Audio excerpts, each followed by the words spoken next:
So welcome to this panel entitled Justice Beyond Borders, and it is dedicated to exploring the multiple roles of diaspora communities in dealing with the past processes. My name is Julie Bernath. I'm a senior researcher in the Dealing with the Past program at SwissPeace, and I have the pleasure to moderate this panel today. Although the field of dealing with the past as an institutionalized field of policymaking, practice, and research has been established for several decades now, actually the role of diaspora communities has only increasingly come to our attention. And this is quite striking, perhaps, because dealing with the past endeavors have often relied upon the creativity of transnational constellations of actors working across multiple scales and trying to find any space available at the local, at the national, or the international level to push forward efforts for justice and peace. And here I think we all understand justice in a very multidimensional way. And however, diaspora communities in these contexts are uniquely placed, but we are only increasingly understanding their various roles. They're uniquely placed in efforts for justice because of their own transnational ties and translocal ties, because of their connectivities across various contexts, from the local places where human rights violations have taken place, all the way to multiple host country contexts where refugee populations have fled. And also the experiences and roles of diaspora communities remind us and challenge us when we think of the places and spaces where justice and peace on the one hand and war and violence on the other hand are taking place. Because as we all know, people who are forced to flee, survivors of human rights violations and violence, take with them their experiences of these violations as they have to cross national borders and flee into exile. They may encounter new lines of conflicts when they meet other survivors of violence in transit along their journeys or in various host country contexts. And we are also reminded of the importance of thinking of efforts for justice beyond borders and thinking of the places where justice and peace happen beyond borders if we think of new digital technologies, for instance, that extend the conflict zone and human rights violations into the intimate spaces of those who have fled into exile, into their newly built homes. And so I'm really delighted to have the opportunity to speak with these three speakers here today and to discuss the multiple roles of diaspora communities in efforts for justice. And these are speakers who are themselves engaged intimately in these efforts for justice and who are themselves from diaspora communities, so warm welcome to the three of you. First, we have Ahmad Helmi, who is a Syrian activist who has been engaged for justice for Syria and the region for the last 12 years as a non-violent human rights activist. He is himself a survivor of detention and torture, and has in 2017 established the DwP initiative, which is a Syrian survivor-led organization that is dedicated to supporting survivors of detention once they are released, and providing them safe spaces and the capacities to engage again in a fight for justice and human rights in Syria. Next to Ahmad, we have Veronica Almedom, who is the founder and director of the Information Forum for Eritrea, a Swiss citizen. She's joining us today, and to speak also of her multiple years of experience in engaging with her transnational communities, with international organizations, and Swiss institutions in trying to bring attention and awareness to human rights violations that have taken place in Eritrea. She has organized massive global demonstrations in Geneva for this purpose. She is herself a member of the Swiss Federal Commission on Migration and has also recently been selected by the Obama Foundation for a leadership program as a European leader. Welcome, Veronica. Thank you. And then, last but not least, we have our own in-house colleague, Luisa Franco, who is a program officer with the Dealing with the Past program at SwissPeace, and she's also part of the Justice Rapid Response roster of experts. Luisa has worked for the last 10 years or more on transitional justice initiatives, both in Colombia, but also in Switzerland. In Colombia, she has worked with the National Center for Historical Memory, and in Switzerland as well, she has engaged for transitional justice initiatives on Colombia and in support of other processes. And I'm very keen to hear from you as well. Welcome, Luisa. Thank you. Just a brief note on the logistics of the panel. We will have a short 8 minutes input from each of our speakers, and then we will open up for questions and answers from the audience here, but also online if anyone would like to ask questions digitally. So I suggest that we start first with Veronica, and we're keen to hear from on your views on the role of the diaspora community in efforts for justice in the Eritrean context. Thank you so much, Julie. And thank you, SwissPeace, thank you, Nicola, and the whole team for organizing this important conversation. We don't often have conversations on diaspora and on the contribution that it can have for the home country, but also for the host country. So I'm very pleased to be here. So I would like to first maybe, before going too much into the conversation on diaspora, define a bit what I mean by diaspora. It's such a widely used concept and also very complex. So in the context of it, in this context at least, I'll speak about diaspora as immigrants and their descendants as well, who have a psychological connection with the home country and also a material connection. So it's really people that engage intentionally with their home country. In the context of Eritrea, there were many waves of Eritreans going from the country to the host country, looking at the ones who left in the 60s, who didn't really have a clear idea of what the country was going to be because it was not yet a country. They had a very specific connection and relationship with the country. And then the ones who left more recently in the past 5 to 10 years who have a more traumatic relation to the country and therefore a different mobilization and activity in relation to it. So it's important to keep that in mind and to really see the Eritrean community and the Eritrean diaspora in a very complex and monolithic manner.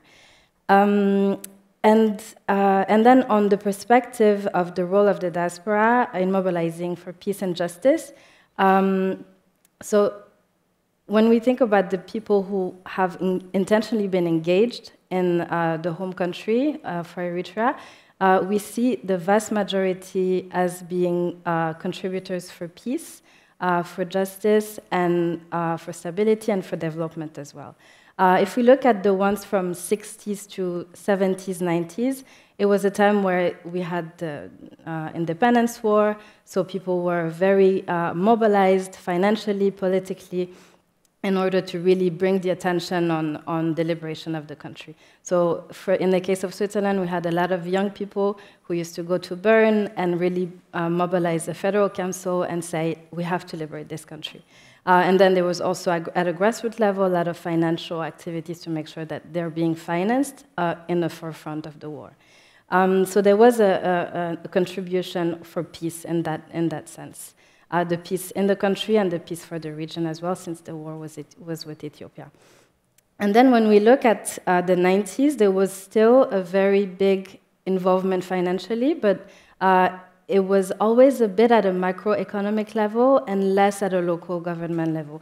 It was less of capacity for the diaspora to be involved in a very connected and skilled way. It was always isolated and very macroeconomic, but very isolated, so the capacity to expand their action was always a little bit constrained by the system and the way the incentives that were given by the Eritrean government.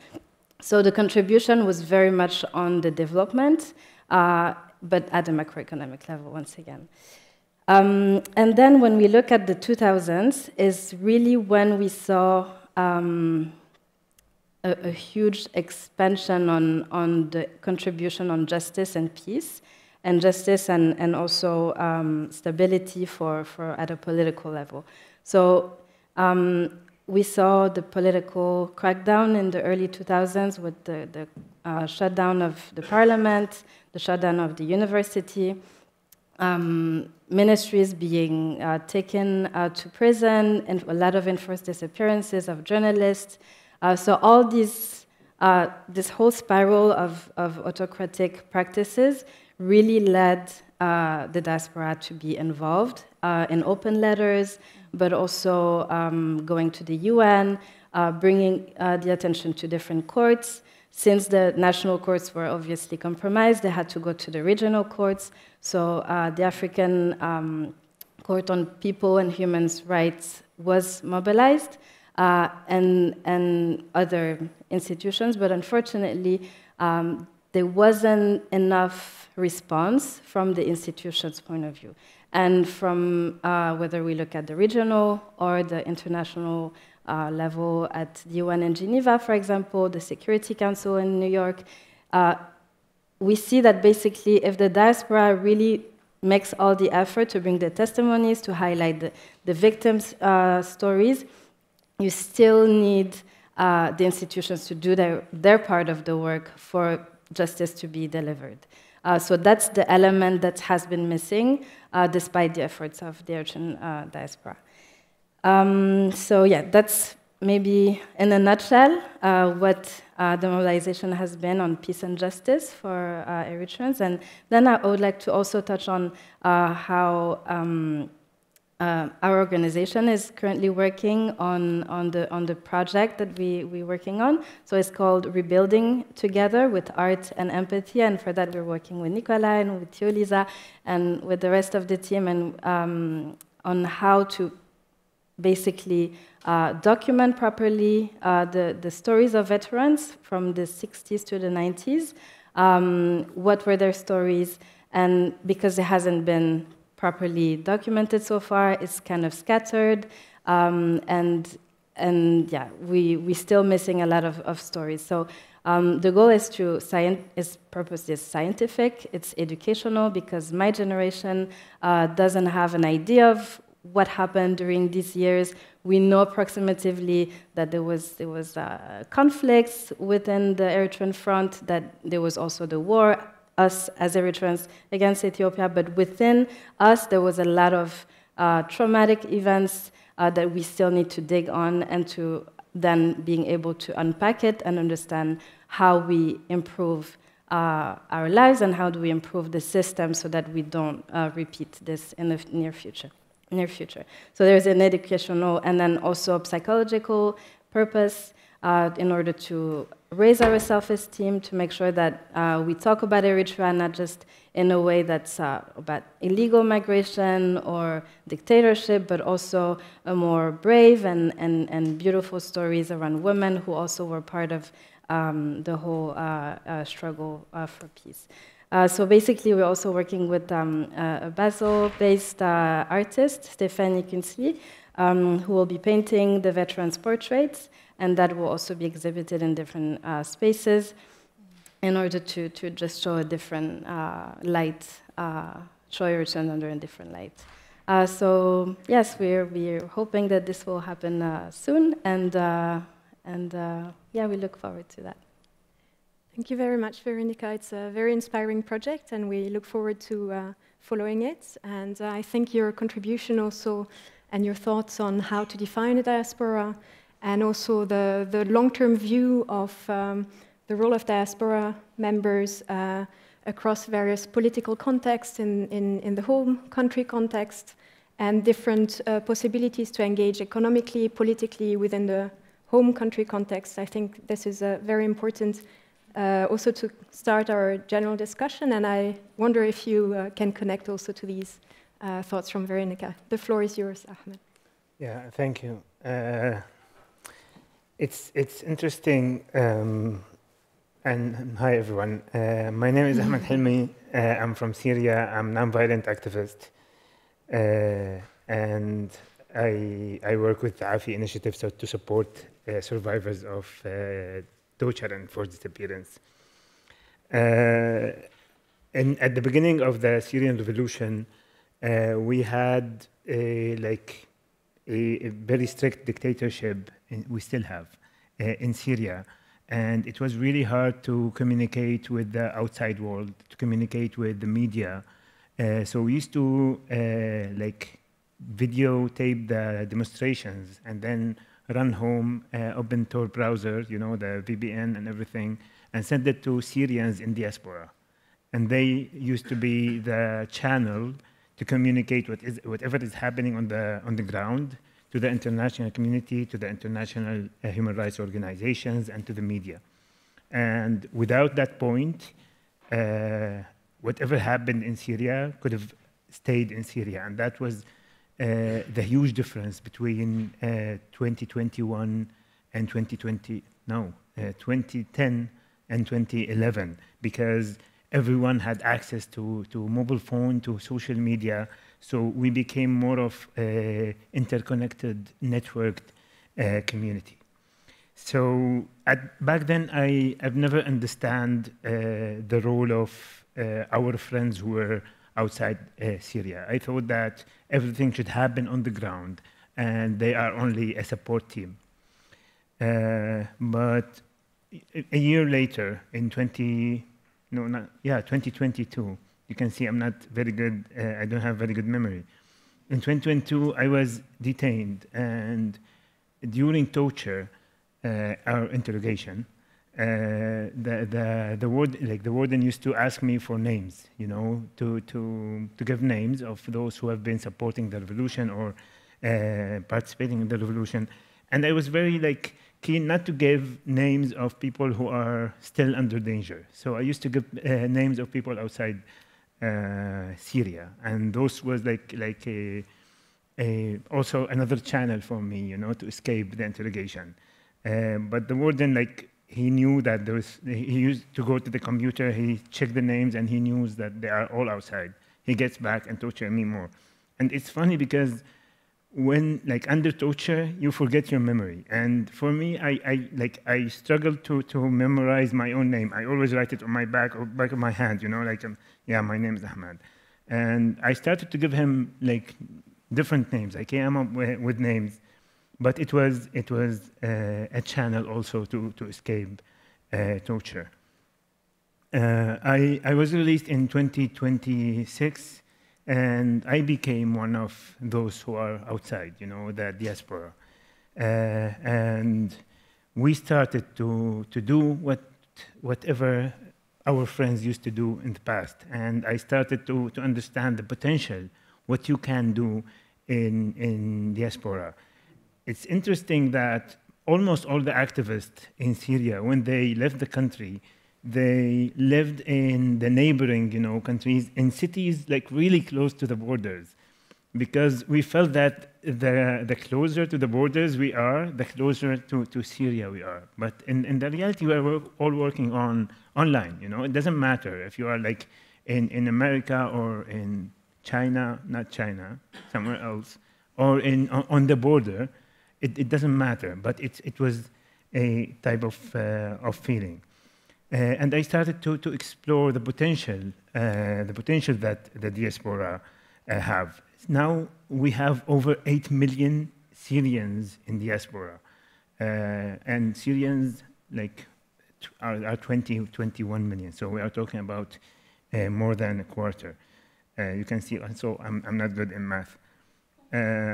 Yeah, and those, this is a huge number, and they have access because they are free, they are not under the surveillance of the Syrian regime, and they can do much, and they have done a lot. You can see how, in the Syrian context, the access to justice or the work toward justice have changed, you know.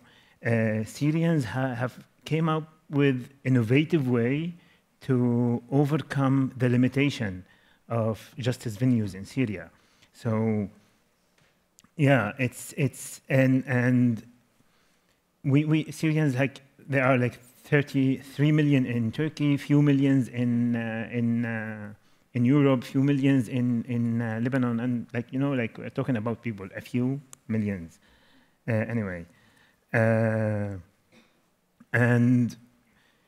when you talk about the diaspora community, for me there are different levels of diaspora communities. There are the activist level, and there are the less engaged people, and there are, like, the ordinary people. Because it's interesting in Syria that the diaspora, you can literally see the difference of engagement, of interest, of focuses of the diaspora community between Lebanon, Turkey, Europe, activist or non-activist.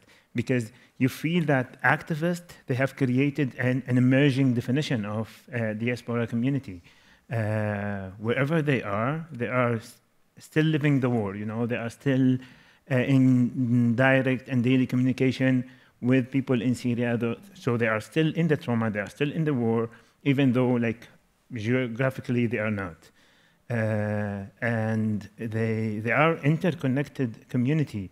Like, I live in the Netherlands, just recently moved, but all of my friends are, I don't know where, you know, like, they are in Turkey, in Egypt, in Canada, in America, like, they are everywhere, and I talk to them every day, and those are my community. And unlike you, they are 2D shaped, you know, like, they are only screens.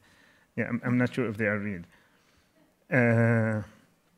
Yeah, so we managed to work together as Syrian community, and we managed to come up with an innovative way to pursue justice. For example, now there are many cases on the universal jurisdiction against Syrian perpetrators. In Germany, we have seen the verdict last year of 20 years in prison, and it was a lifetime. Yeah, anyway. And now there is the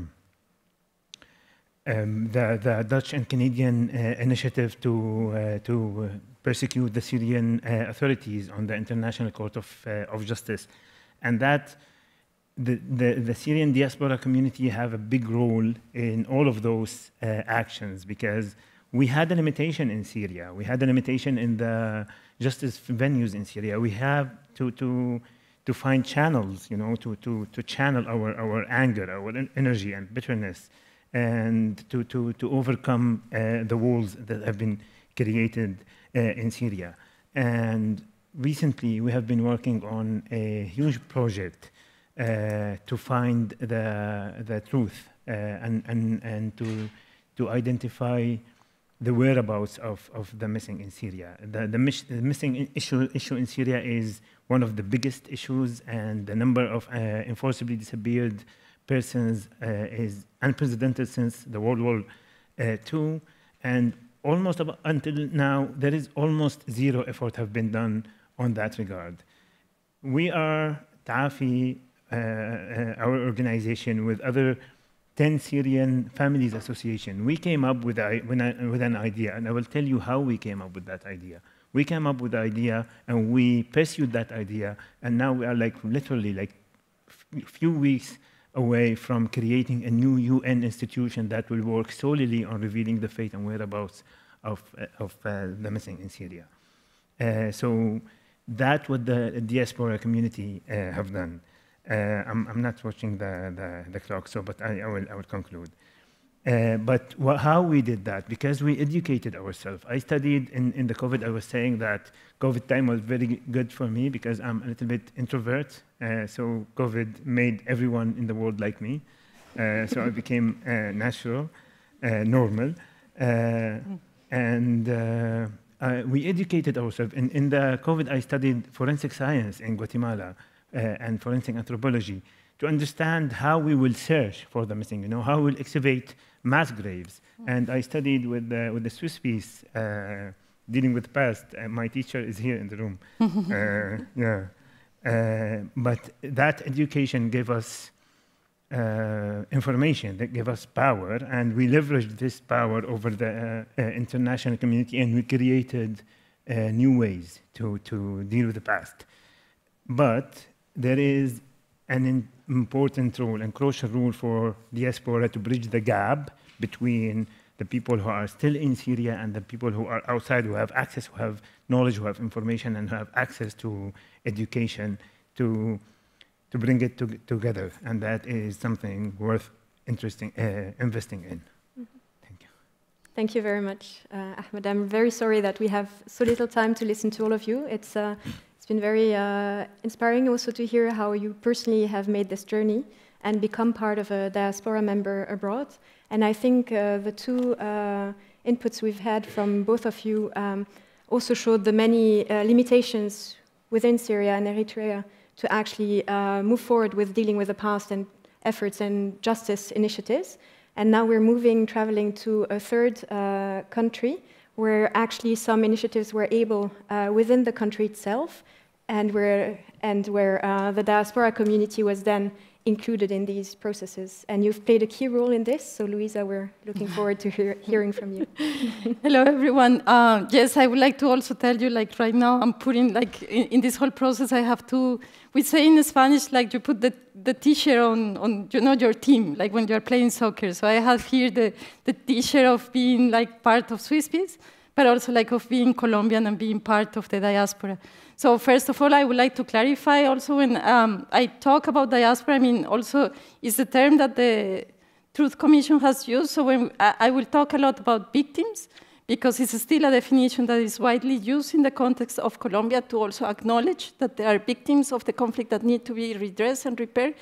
I will also mention a lot, I mean, victims and survivors.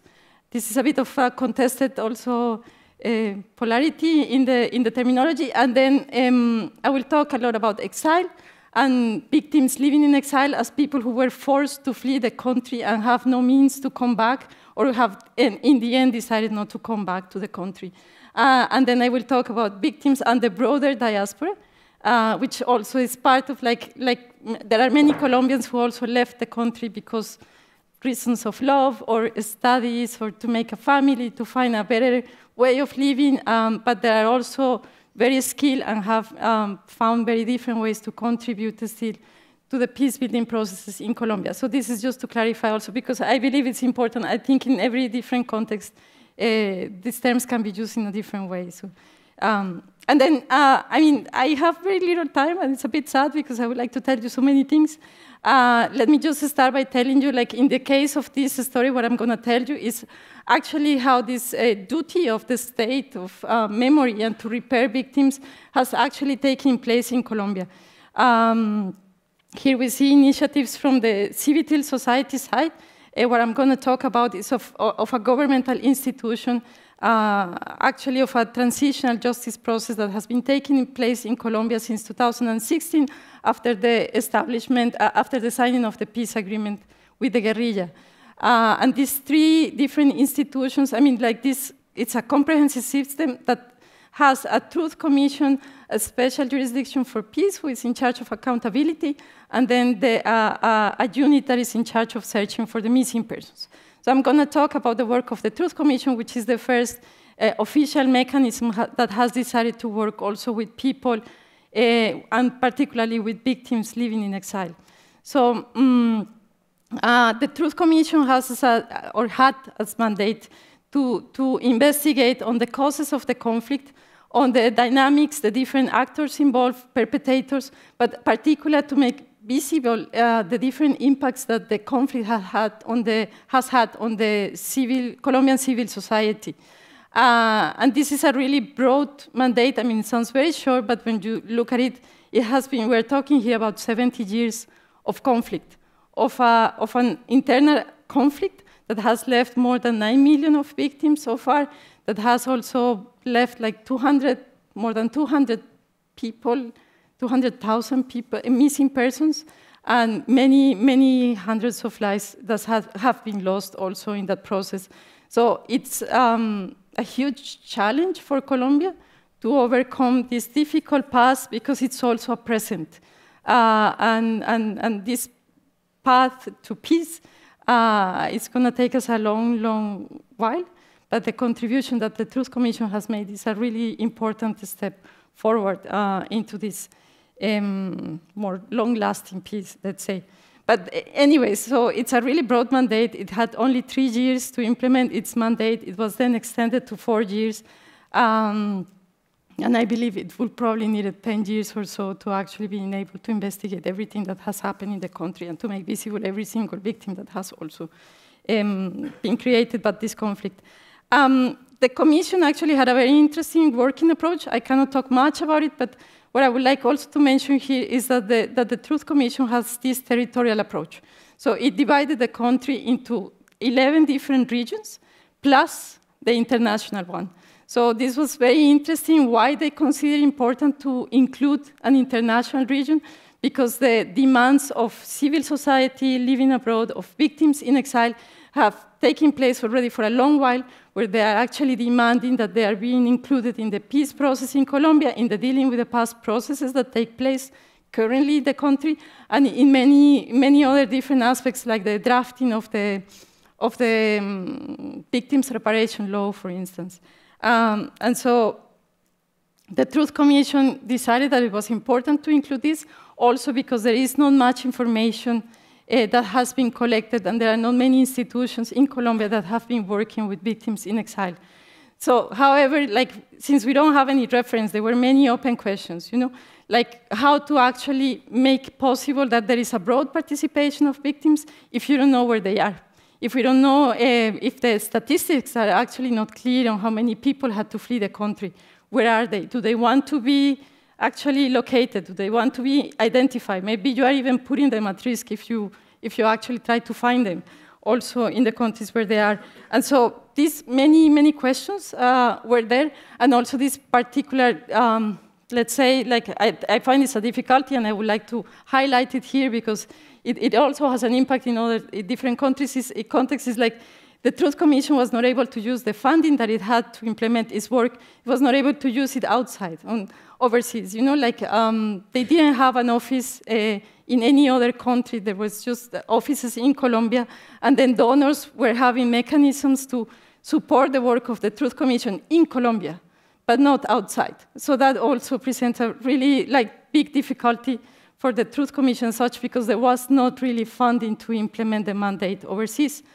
Still, they tried to do it. I mean, a lot of the work was done on volunteer basis, and they then decided to reach out to different local organizations in the hosting countries, also to well-established and long-established victims associations, and also to donors.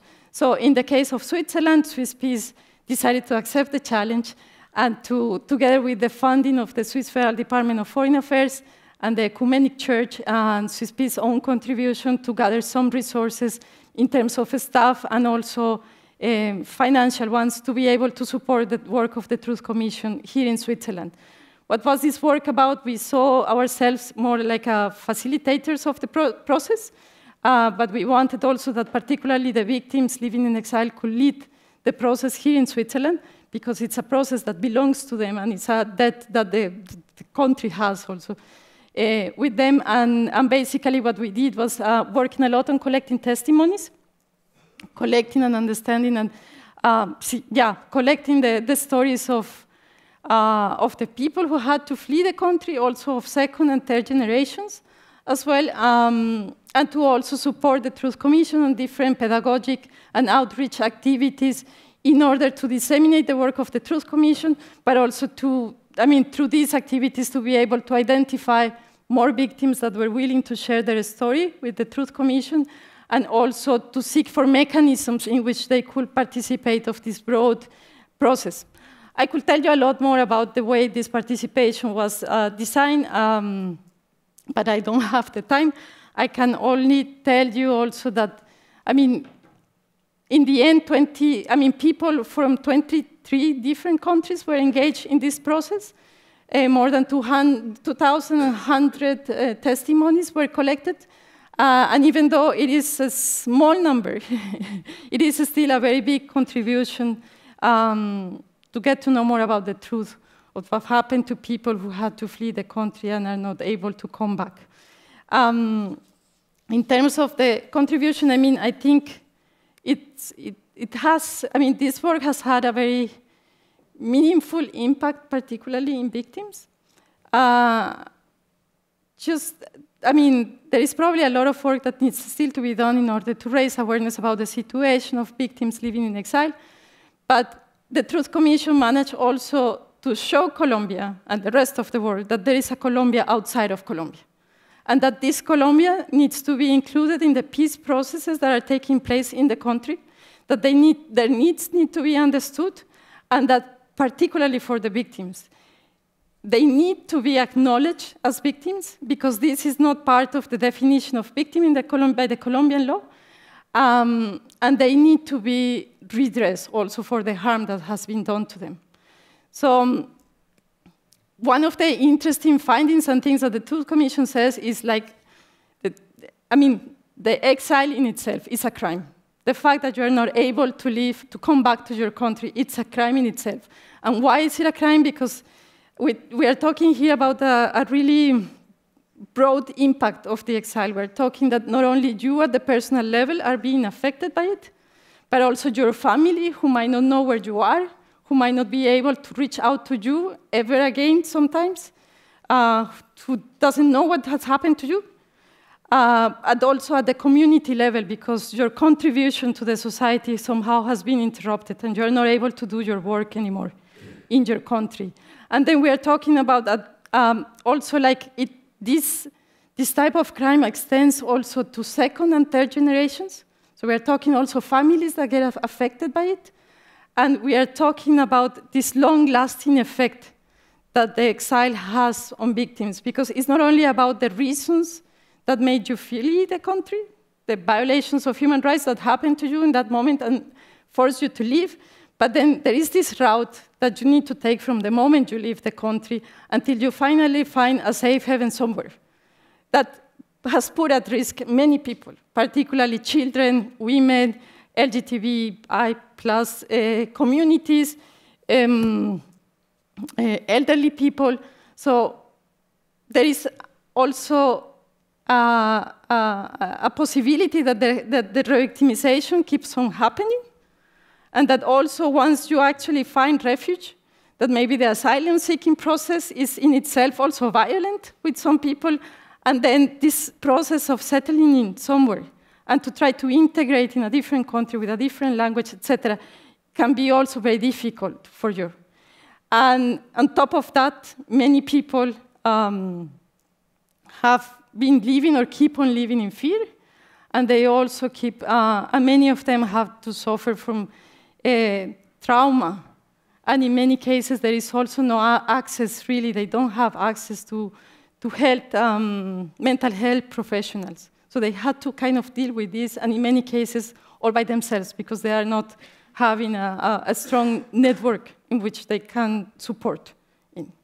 So these are the things that we learned with the Truth Commission. And then, yeah, I think, yeah. And yeah, I think what I would like to finish with is, I mean, yeah, I'm running out of time, but I would like to say like this was actually a work that was done learning by doing, which also has a lot of risks. And one needs to be very careful in the way you engage with victims in particular, and with the diaspora. It has to be a very careful process, like design and the implementation. But it's also, I will not say important, but it's essential that they get to be included in the dealing with the past processes and conversations that take place in the countries of origin. They have a lot to contribute. They have a lot to tell. We have a lot of to learn from them, and there is a huge debt that the countries of origin still have with them. So, yeah, if you want to know more, you can also reach out to me. Thank you. Get very excited. Thank you very much, Luisa.